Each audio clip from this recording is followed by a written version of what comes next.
We'll be speaking to Pauline Hanson later on in the program about the drought and farmers, and in particular the virtual destruction of rural Australia by the mass disposal of breeding stock, dairy, beef and sheep. By the way, can the thoroughbred industry be far behind? Of course, people in Canberra who know nothing about farming continue to fail to understand that once the nation's breeding stock are decimated, so is our rural industry. The Prime Minister today talked about weed management and money to councils and household allowances and mental health. They're certainly drought issues, but they're side issues. The real issue today is to save our genetics, breeding stock, so farmers can start again. There is no fodder left in these drought areas. They can't afford freight. There must be a moratorium on bank debt. There must be help with water and electricity. Where things stand today politically is this: drought and the farmer are now a massive political issue. The backlash against the government is viral. Yet in question time today, it was as if the drought didn't exist. On Friday of last week, Mark from Burke rang me. The call was frightening in its intensity, anger and anguish. I put the call up on my Facebook page, Alan Jones Australia. It has been heard to date by over 430,000 Australians. Thousands and thousands of them have commented in disgust and anger. I think you need to hear this. This was the call. Mark, good morning. Mate, I'm calling because at the last election I voted for Scott Morrison. I voted for him because I thought he was our hope. I'm out here in the back of Burke, mate. Our river's going to be dry at the end of December. I've got 4 kids and 3 of them have moved away because we've got no hope out here. Now, we're a tough mob out here, Alan. We're a real tough mob. We put up with drought and we put up with dust storms, but we always have hope. Now, I'm an old football coach like you, and when I used to coach sides and we'd get beat, I'd say, no worry, fellas, next time we play them, we're going to do this. But we got no hope, mate.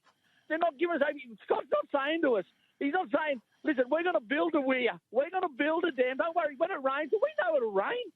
We've lived out here for a bloody 150 years, mate. We know it's going to rain. But what's going to happen when it rains? Are we going to be back in this situation? Give us some bloody hope, Scott. My town is dying. The country's dying, and you're not giving us hope. I've got a son that lives in Ballina. He rings me up. I said, when you coming home, mate? When you coming home to see me and Mum, mate? And he said, why, Dad? Why? He says, why? There's nothing out there. He said, there's nothing to come home to.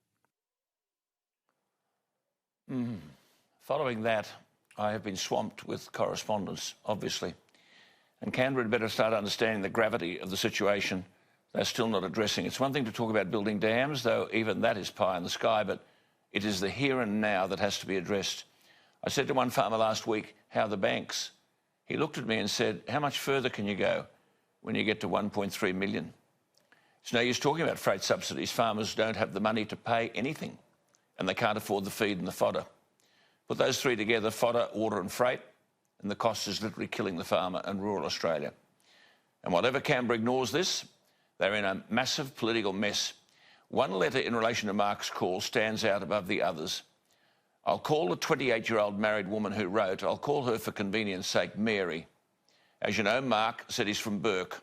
Mary wrote, and I quote, Alan, to the people of Burke and the surrounding communities, it was a call that showed every local person's pain. It cut us open. As Mark broke down for everyone to hear, we all felt his pain, our pain, Burke's pain. It's all the same. I no longer live in Burke. My family moved in 2005 when I was in year 9. I'm now 28, married with 2 wonderful kids. I was in the same year as Mark's son, who lives in Ballina. I too bleed the same as Mark and Burke, for them and with them. You see, Mark from Burke isn't just any old broken bloke. Mark's a pillar of the community out there. He coached football for years and years. If there was an event on, you could count on Mark to be there, always out in the community, always doing something. So if Mark is on a national radio show breaking down in front of you all, it really is because he has nothing left.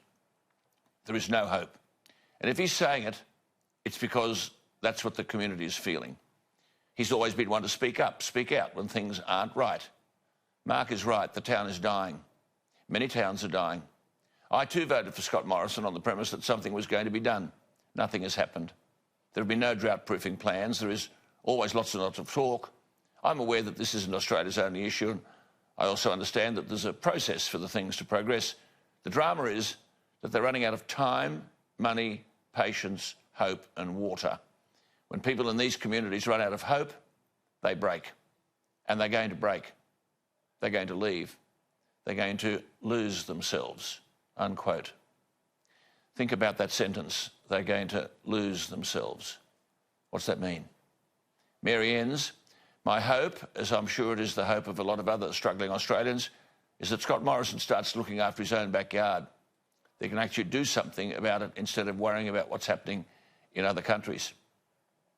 I wish you luck, she said, with the Prime Minister, and I thank you for always fighting for what you believe in, for what we believe in. Well, the Prime Minister today on radio with me has disappointed millions of Australians. I begged him to provide fodder, water and freight so that farmers wouldn't have to send their breeding stock to slaughter. He just didn't understand.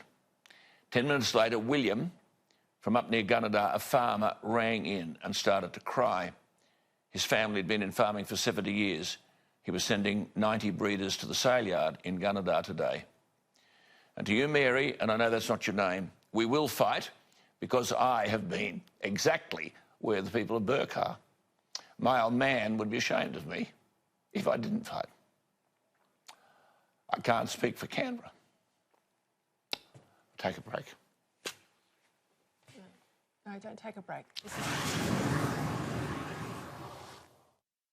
Yeah, here we are. Look, sorry about that, but what I was saying to you, Mary, and I know you're watching because I communicated with you, and I know that's your name, we will fight because I've been exactly where the people of Burke are. My old man would be ashamed of me if I didn't fight.